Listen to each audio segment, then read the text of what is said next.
Today's episode is sponsored by Usos Skincare and Limitless Tape. Ladies, how would you like to spend the weekend with 250 other female grapplers? Well, guess what? You can do just that. Check out rollmodelswanted.com. That's ROLL modelswanted.com and use code CHOKE50 for $50 off your 2026 Role Model Women's Only Grappling Camp in Indianapolis, Indiana, running July 10th through 12th, 2026, put on by our friend AJ Klingerman and the crew over there. I'm Jenn. And I'm Mal. Welcome to Chokeholds Chill.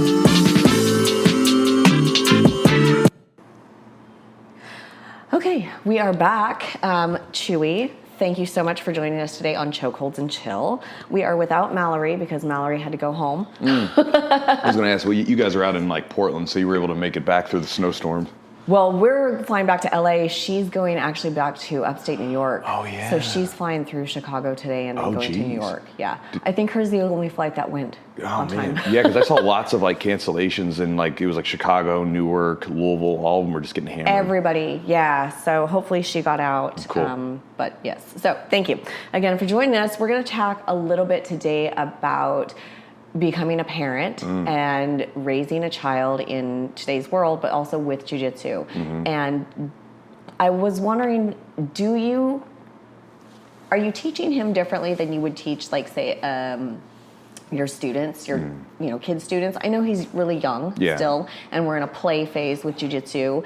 But he's very interactive with it, and he understands what you're telling him, and I'm watching him do these things with, adults and stuff, so he's used to it. But are you approaching this different than you approach your other stuff? I mean, so at his age, he's not even 3 yet. Yeah. So right now we just play. So he likes to just play around data. So we'll like pick up single leg, double leg. Like the first time I showed him how to do a single leg and a double leg, the next day he went to school and got in trouble because he took some kid down at daycare, and I had to tell him like, we don't do that like that, just with me, just with data. But I think obviously me and him are a little bit more like affectionate. So like usually I'll, if he takes me down, I'll get him and hug him or kiss him or something like that. But other than that, I mean, it's pretty much the same. I think, with kids that are younger, like trying to really, I mean, and again, there's different kids. Some kids really latch onto the stuff, some kids don't, but you make it kind of just fun and you sort of give them good body mechanics and, build movement skills and stuff like that. And then they can take those to when you start to put more rules and restrictions and stuff like that, but making them understand the idea of like one day we were sitting there and like, hey, like he got on top of me in mount, and I'm just pushing him side to side and getting him to put his hands out, right? Yeah. Or if he would get into back mount, I would tell him, hey, like you got to get to back mount, squeeze as tight as you can, and I would just move around and try to shake him off a little bit, and you're just playing games with him. So this way, it's fun, and at the same time, later on, if he decides to. I mean, he'll have to continue training a little bit because I want him to be able to fight a little bit just to protect himself. But at a certain point, like he'll be able to use those skills and use them into hey, now we're going to take back mount and put into this thing or whatever. But I would teach kids his age, and I plan to start like a 3 to 4 year old class. Yeah, you were saying that. Yeah, so and when I do, it'll be pretty much all games. It'll be just playing around. We're not going to be super serious about this. It'll be like 35 to maybe 45 minutes. Yeah. We're just going to play games. We're going to move around. We're going to push each other and stuff like that. And then, later on you can put the rules on it. But that's how I would start them off, because to me, like at that age, you don't really need to get super serious about it. Right. Personally, but so I would teach them similarly, just obviously take out, if I was teaching someone else's kid, I wouldn't like give them a big hug and like rub my nose in their neck or something, So yeah, not the dad part of it. Yeah, right? You take out the dad part, but then you keep all the games and yes, stuff. Yes, keep the games. Oh, that's good. Along those lines, we were talking earlier about like the change in kids jiu-jitsu that we're watching, like children learning now, and we have like this whole generation who's basically gone from a child to an adult training in the sport, and seeing like Sarah Gaval just finishing Euros and things like that, and watching Jocelyn Molina with ADCC. What do you see with your students as far as kids in the gym? Is it different than you were when you were coming up, or are we still like on the same trajectory in the gyms? I know we're looking at exclusive cases of like wonderful athletes who are just elite, but... So how do you mean? I'm wondering, like, if you're seeing... I guess let me back up a little bit. I just went to a local competition with our kids in our gym, and I was coaching. And the level of jiu-jitsu at 8 and 9 years old in comparison to when I first started training and watching 8 and 9 years old is completely different. They're training and competing like adults, but these kids in my gym, when I'm coaching them, they're flopping on the mat, they're just playing, they're not doing anything, but then, she racked up 18-0. So it's kind of like, are you seeing the same thing? Sure. I mean, you see what's happening is like, because you've seen this in other sports where kids get into this sport,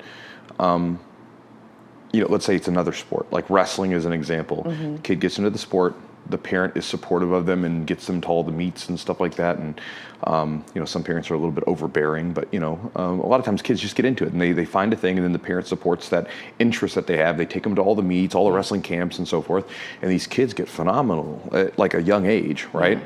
You're just seeing that in jiu-jitsu now, where you're like having kids get into it and the parents are supporting it, and the stuff's there, the information's out. So these kids, imagine the bandwidth.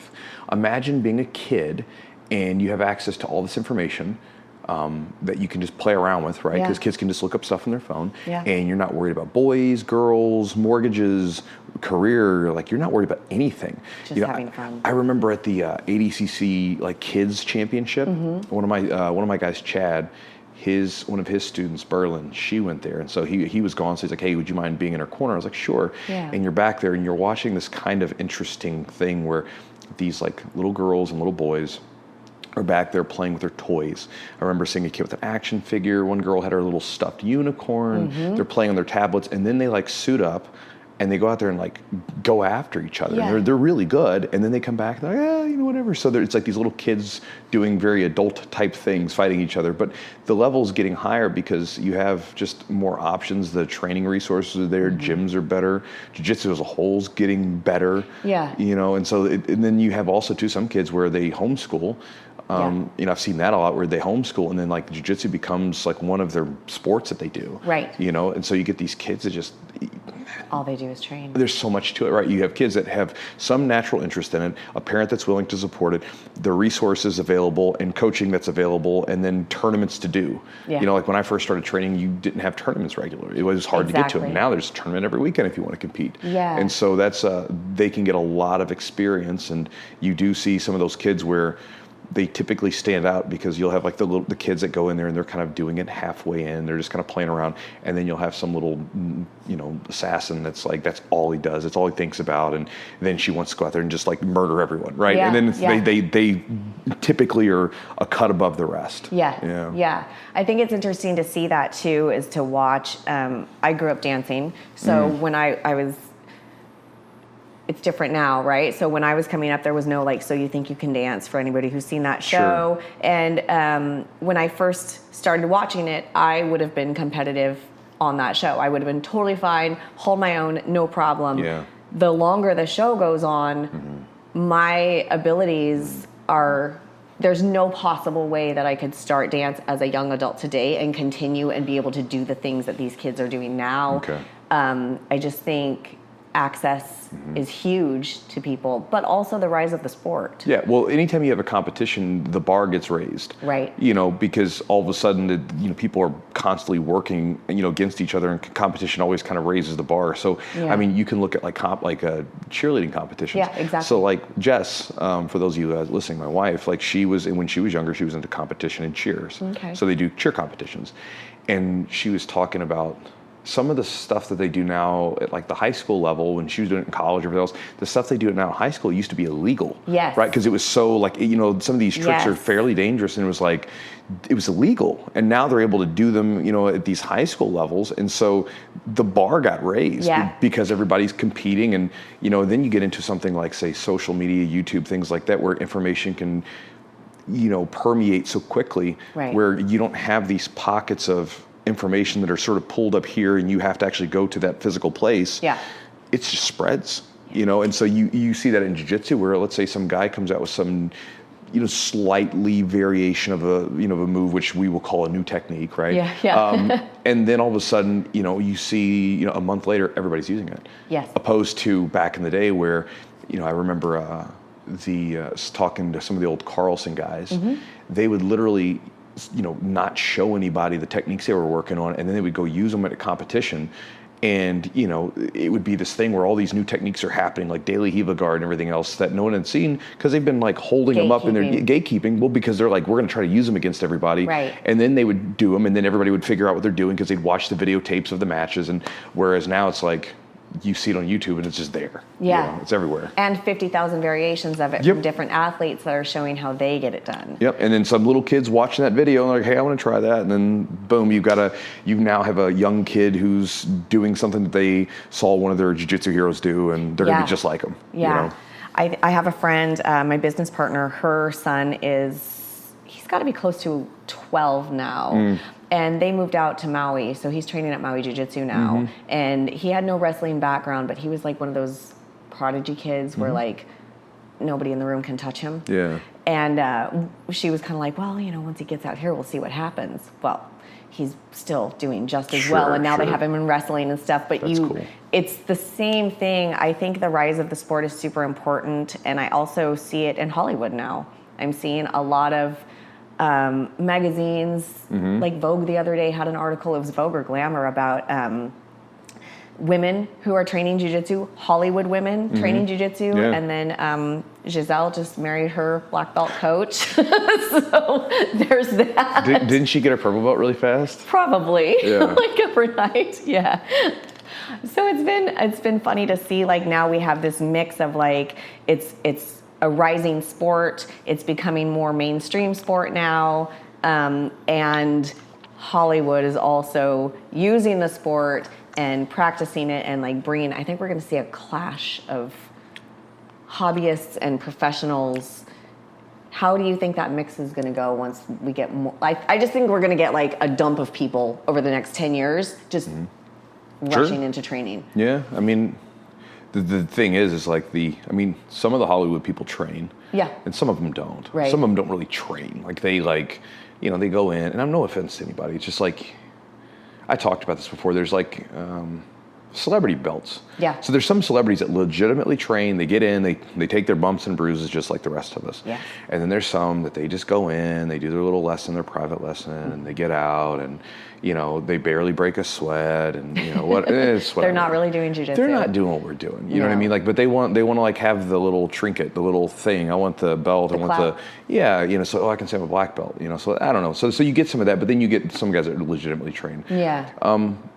You'll see, I mean, I've seen this happen already. Like, I mean, you're always going to have, there's a lot of, obviously 90-something% of jiu-jitsu is hobbyists. People that are training. Every now and then they suit up for a competition, but otherwise they're just training because they enjoy it, which I think is perfectly fine. And that's why I think why people like it, because the laid-back atmosphere of jiu-jitsu as a whole is more inviting. Like, for instance, if wrestling was like, you know, available in more places, people wouldn't be as into it because wrestling doesn't have a laid-back atmosphere. No, it doesn't. Right? Wrestling is a very hard-nosed sport. Intense. Like, it's intense, it's fighting, whatever. But jiu-jitsu's kind of like, you know, hey, bro, like we can turn on to that, you know, sort of aggressiveness, but like generally it's kind of has like a laid back, and it comes from the, in Robert Drysdale's book, he was talking about it has this like laid back sort of Rio surf culture vibe, right? That's where all this comes from. It's all surf culture stuff. So you have this surf culture baked into it where everybody's kind of like, what up, man? What up, bro? We're going to wear rash guards and stuff. This comes from surf culture.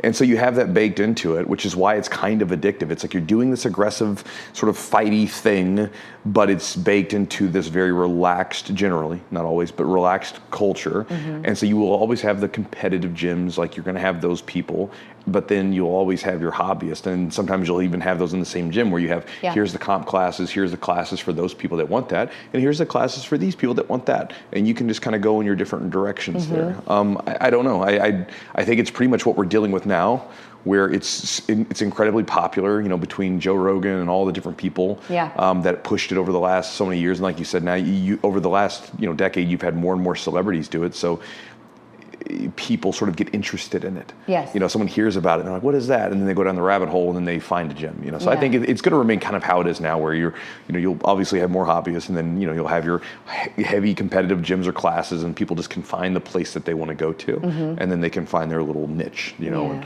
that'd be that.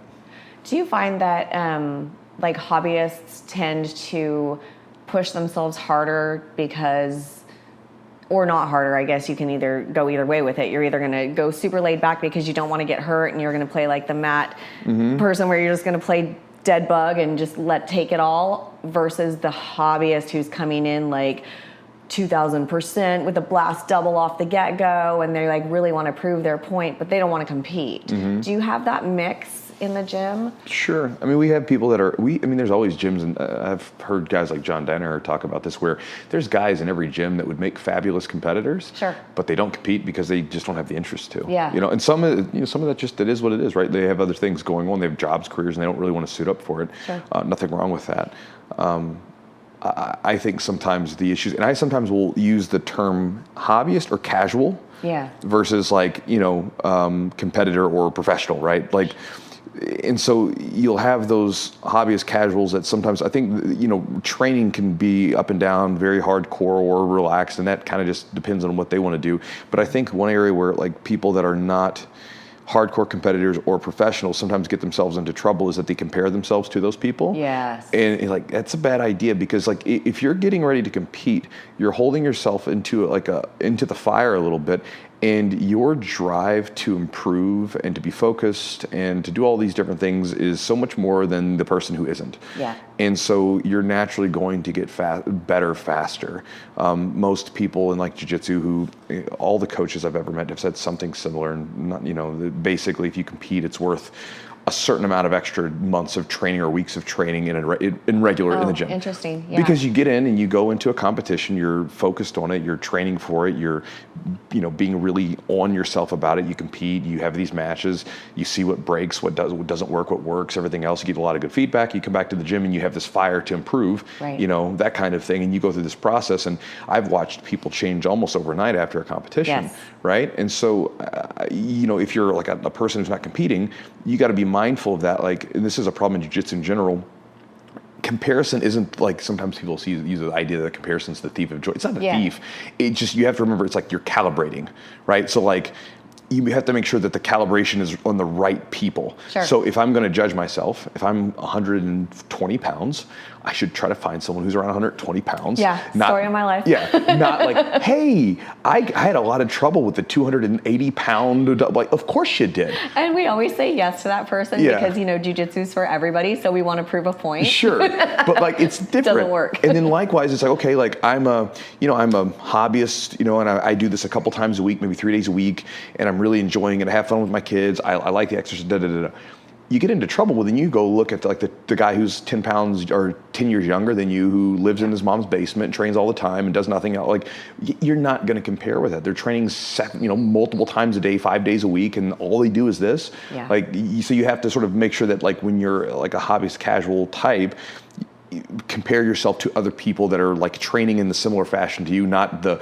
young guys or the young women that are training every single day, multiple times a day, and this is all they want to do with their life. Yeah. And so I think that's one of the areas where, aside from like the specific training of it, like intensity, that's where I think a lot of people can get themselves into a mess of trouble. Yeah, I would agree with that. I think also like along that same line is that I find myself doing the same thing. Like, I'm 49 years old. Sure. I'm always like, I want to beat the young kids. I want to be able to, and I can't keep up. Like, I can keep up, like in quotes, but like not in the real world. If they want to turn it up, they're going to beat me every time just because they have the speed and the stamina.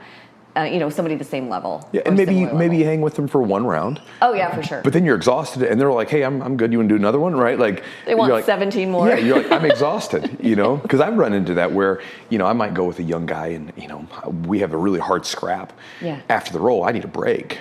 And Absolutely. they're already recovered. They're ready for the next round. I'm good to go. Yeah. Rings. Yeah. So it's a different situation. It's like, the myth that technique is everything. It's not a myth completely, but athleticism, youth, strength, speed, all of that plays a big role. And you think about just as we age, let's say you're going against someone that's like 20 years younger. Yeah.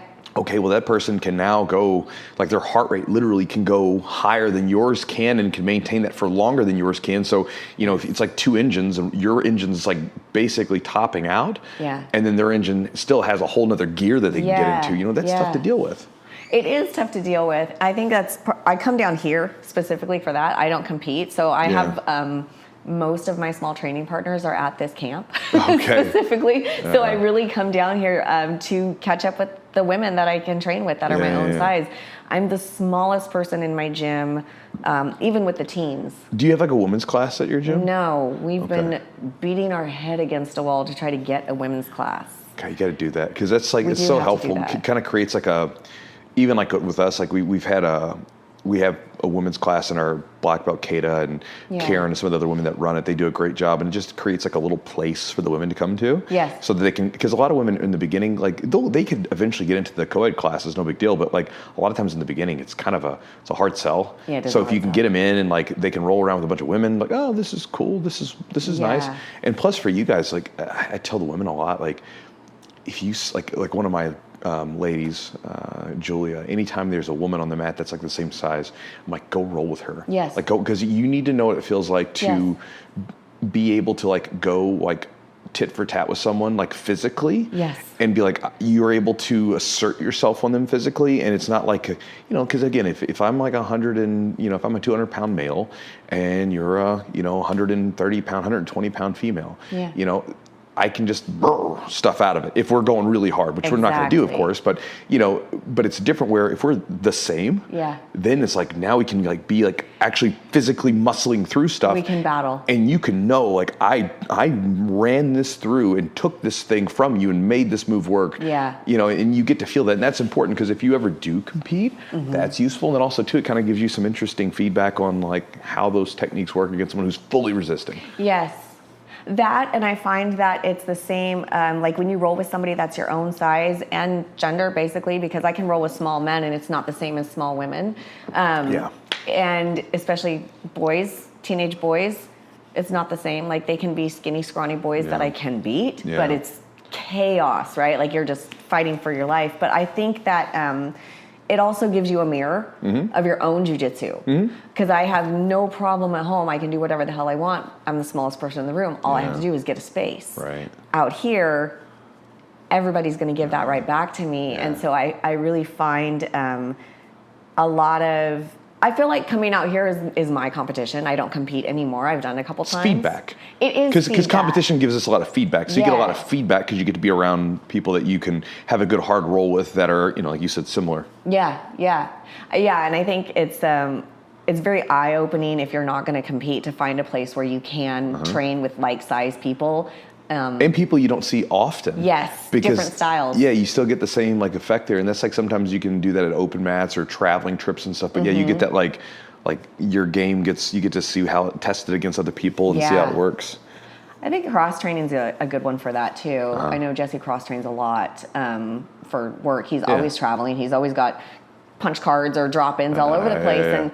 And I see his jiu-jitsu come back and I'm like, oh, shit. Yeah. He's leveled up again. Yeah, like he didn't have to do a competition. He's got some new information. Yeah, he does. He went out there and played the game and found out what didn't work and what did work. So Did you remember the fire show we watched the other night? Yeah. Going to the thing about men and women. Yeah. I was thinking of like watching them. If you watch the two, right? They were both very skilled and they both did impressive stuff.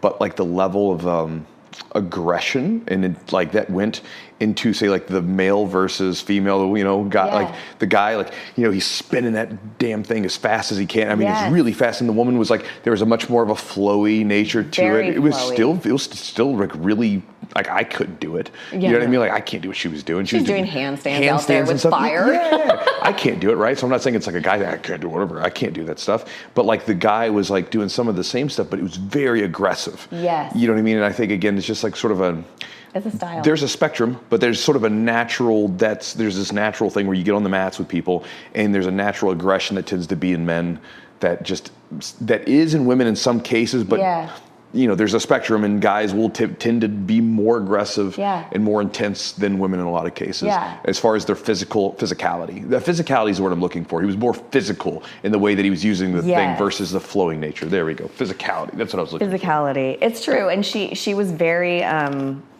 we've got videos of this all over the Instagram too, but you'll be able to see she was very relaxed and chill. And somebody said she was a yoga instructor. Yeah. So you could tell by the way her body was performing, and again, athlete. She's out there like those things are heavy. She's got like Well, and, like, rebar things of she's fire holding the hoops. fire up. She's doing like the these splits and whatever. I mean, super impressive. And you could tell like by her build. I'm like, she's strong. Yeah, exactly. So, but like you said, the physicality versus more of a flowy, smooth, relaxed it's nature. a different vibe. Did you have any question about the father stuff, or was that it? Yeah, I do want to ask a little bit more. I wanted to ask, like, how has your life changed? Because I knew you before, and then a little bit during the whole thing, and then since you've had him here, it's been fun to see Luca grow up around Hero a little bit. But I noticed you being a little more. I think we're all a little quiet at first, but with Luca, you don't get to be the quiet guy in the room. You can't kind of sit back and judge for a second, and not judge, but like, observe and be there. But, I heard you hollering at him in the street, Luca, like he's going to run out in the traffic one day and stuff. So you're on dad patrol now. Right. Well, he does this thing where he'll look at me and he'll dart off, and I'll start here, Luca, hey buddy, come back. And sometimes I can get him, right? Yeah. But then he'll do this thing where he'll almost grin. He's like, screw you, Dad. He and does. he bolts. I'm like, man, you son of a bitch. And like, a lot of times it's not a big deal, and I'll grab him and I'll get down with him, and I'm like trying to be serious about it. I want there to be some sort of like, hey man, this is not good, because it's not a big deal here, but what happens if it's in the middle of this busy street? Absolutely. That kind of thing. So it's like, he just started off across the small little alleyway or whatever, no big deal, but like, again, I don't want him to think that running away is okay. Right. But again, it's like, but with a toddler, you're like having to do it over and over and over again, because it takes so long for the damn thing to stick. Yeah. And again, he's going to keep testing because he wants to do it. And he's going to like, well, are they going to stop me? Yes. But yeah, it's like I'm not able to just linger around as much as I probably was before, because like, and even like some of the going out stuff, it's like, well, like he's crashing down. The timer's going.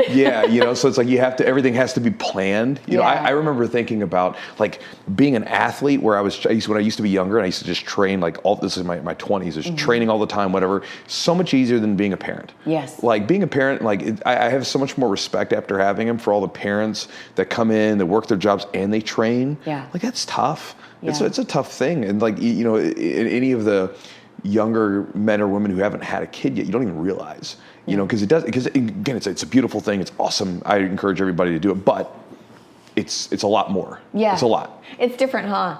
All of your me time is now we time. Mm-hmm. And if you want some me time, you're gonna have to either get up early, or you got to plan it out. Like, all right, his nap time's this time, whatever. How do you find me time?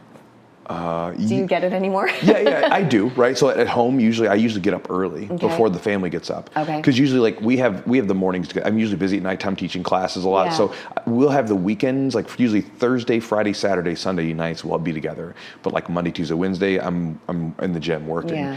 And so in the mornings though, like I get up early, typically like, right now it's like me and the dog go get up, and then I'll like start doing a little bit of something, reading, whatever I want to do. Yeah. Luca usually wakes up about an hour later, 45 minutes, an hour later. So I have that time. Then he gets up.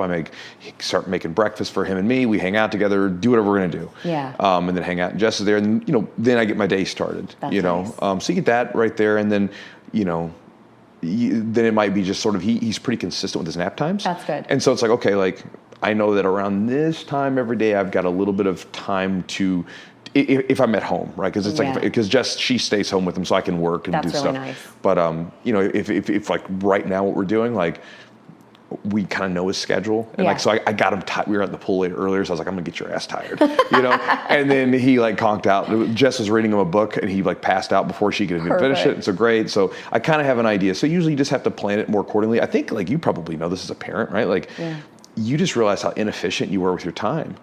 Oh, and right? I'm no longer efficient with my time because my kids are grown now, so I don't have to do shit. And I work from home. Yes. But you realize you're like, man. You have to schedule everything. Yeah. Schedule everything, and you have to be mindful of everything, or you basically got a deadline. You're like, I have to get this done before the little guy wakes up. Yeah. I've got probably another 30 minutes. I've got to go. Because otherwise it may not happen that day at all. That's it. Yeah. Yeah. No, it is true. And I think, how's your energy? Is it changed? As far as like the amount of energy that you have by the time you get to class in the evening, dealing with that stuff doesn't, I think it, like for me, I'm like, it's, the professional, right? Like, Yeah. it doesn't matter how tired I am. You're It's going like, anyway. I can snap my fingers, I can turn it on, right? Yes. Maybe not to certain degrees, right? Maybe I'm a little bit more muted, maybe not quite as energetic, but I can like kick it on. And usually if I just get some blood flow going, I'm fine. That's good, yeah. Just get some sort of warm up. Start moving. But where it typically is like by the end of the night, you're just done. Yeah. You're done. Like by the end of the night, I come home, and then if I get home early enough, I'll read books with them. Yeah. And if not, like I come home, eat dinner, hang out with Jess for a little bit, and then it's just, you're just done. You're like, that's all the energy I had for today. We get up and we'll do it again tomorrow. And and especially at his age, because he's so much more needy for us, right? Because he's so young. And he can't. He's 2, almost 3, so he can't just like, hey, go out and play. Like, you know what I mean? Not yet, yeah. You got to be with him, Yeah. And so it's a lot more, but it's all good. It's like it's a fun experience. Like it is difficult as it is. It's like most things. The most rewarding things typically are pretty damn difficult. Yeah. Right? Like, so you're like, it's not that bad. I used to tell my kids, well, I still tell my kids, everything in life that's worth doing is really hard. Mm-hmm. If it's really easy, you could give it or take it or leave it. But if you really want to do something, it's hard. It's hard to be in a marriage. It's hard to be in a career. It's hard to pay a mortgage. Like, but it's all worth it. Yeah. It's hard to be a parent. Like, what like the alternative? Yeah. You know what I mean? Because it's like I could not be invested in them, and then just do your thing. Yeah, you know what I mean, and be absent, and then like I've read so many like books like biographies of guys where they like placed their careers and stuff like way ahead of their families to where they're like they never saw their kids grow up, they were never there, and they regret it. Yeah. They don't look back on it and go, oh, there's a great decision. They all regret it. Right. You know what I mean? And they at some point they come to some sort of like come to Jesus moment where they're like, damn, I really screwed up on that one. Yeah. You know what I mean? And again, I think you can do it all. Like you said, you just have to really manage your time, and sometimes you got to make sacrifices as to like your own sort of leisurely activities or whatever. You have You'll to come second for the next 20 years. That's it. So. And that's okay, And I think, at least for me, like I'm probably more like old school in that sense, like with the relationship we have, where it's like, I work, and then Jess, she works a little bit, but she stays at home, and she takes care of the house and stuff. For me, it's like, that's kind of my job, right? My job is to go out and do that, and you sacrifice yourself to take care of your family, and you just do it, and that's what you're supposed to do, right? Yeah. No big deal. I grew up that way. Yeah. Yeah. And I think it's good. I think it's good to have, like, especially at least for me, like it's good to have like a purpose that has nothing to do with you. Right. Even the gym, right? Like it's fun to like have a gym where you're like, you feel like you're trying to help other people, sure, rather than just yourself. I think it's a good thing. Yeah, I agree. My professors, they are a married couple, and their son is 2 now. So my professor David stays home during the day with him, and his wife has an outside job, and then he comes to the gym at 3. Okay. And they swap goes out to grandma's, and then she swaps out, and it's been a real juggling match. And he'll say the same thing, like, I wouldn't give it back for the world, but he is the preferred parent also.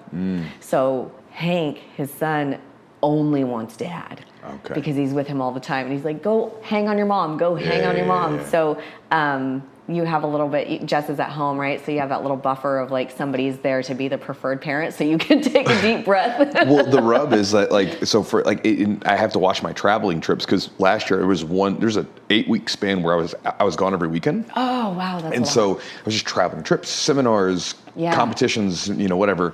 And I remember like by the end of it, it was really weighing on it. It made me feel bad, because I would just go like, hey, I'm going to go to the gym. I'll be back. And he would just be like, no, Dad, don't leave me. You're like, this hurts. Broken heart. Yeah. So then it was like, all right, I got to settle down a little bit. I want to be around, because I don't want him to be. Now it's like back to normal, where like he can kind of go back and forth with us. No big deal. Yeah. But like, there for a little bit, it was hard, where every time I'd go out of the house, I mean, he would just start losing it, because he thinks I'm leaving. Yeah. And then, it took a while for him to realize, like, because for a while, every time I'd come back in the house, he'd be like, Daddy, you came back. I was like, I know, I told you I was coming back. I'll be back. Yeah. So that was, but it's tough. It is what it is. Yeah. So. It's good though. I think it's good. Well, I think you guys are doing a fantastic job. It's been really like fun to watch it so far, and like watch him grow up a little bit. And I'm happy. I want to keep seeing it happen. Yeah, well, But I think probably you probably experience this too. Sometimes you're like, man, I'm screwing up. Oh yeah, for sure. Because there's like sometimes where I'll lose my cool with him, because it's like. Because you're human. I'm human, and you're like, it's like, how am I losing? How is this little 2.5-year-old doing this to me? This isn't even a big deal, but like, he's a button pusher. He is. Not he, but all kids. Right. And so he's testing his boundaries, and like, the running away thing, because generally he's a great kid. Yeah. But it's the running away thing, and usually the running away follows like a big meltdown. Yes. And I'm like, dude, stop screaming, because you're making me look bad. Well, it's like, I don't know. It's whatever that octave of like baby. It's no other babies. Yes, like only your own. I'll hear someone else's baby cry. Oh, they're crying. Like, and then he'll just scream about something. I'm like, dude, will you chill out? Like, whatever. And so like, it's good that it's good that like when he's around other people, I see him like he's a really like sweet kid and he's having fun, whatever. And then like he typically has these meltdowns with us. Right. It's like, all right, well, this is kind of what you're supposed to. This is where you feel most safe. You're dealing with your emotions, fine. But generally out in public, he's generally pretty good. Yeah. He's a great kid. I love watching it, like I said, and he's so sweet with everybody. And I think you guys are just doing a fabulous job. So I appreciate it. I know it's hard as a parent when you're in the weeds and you're like, does anybody see us? Well, it's a new experience, and so again, you just don't have anything to go off of, right? Yeah. Because it's our first kid, and so you don't really know. Yeah. And so it's just like anything else where it's like a person doing jiu-jitsu and they're new, Yeah, and they're like, yeah. they're like, I'm terrible, I'm not doing any better or whatever. Like, no, like you're improving, you're doing just fine. This is very normal. Yeah. Or like they're struggling with something, so they think they suck at it. You're like, no, this is just part of it. Right. You know what I mean? So as I talk to parents, I kind of gather that I'm just like that, blue belt phase of, or like late white belt phase where you still think you kind of suck, but you're making got a progress. Couple stripes on now. Yeah. You feel like you're just not doing very well, but really you are. You're kind of go through the natural phase of things. Yeah. Well, it's doing great. Well, I won't take too much of your time because I know you have a 2.5-year-old to get back to. So Thank you. Thank you so much for doing this, and I'll talk to you soon. Don't forget to like, subscribe, and share. Check us out on Instagram at Chokeholds and Chill Pod, or shoot us a message at chokeholdsandchillpod@gmail.com.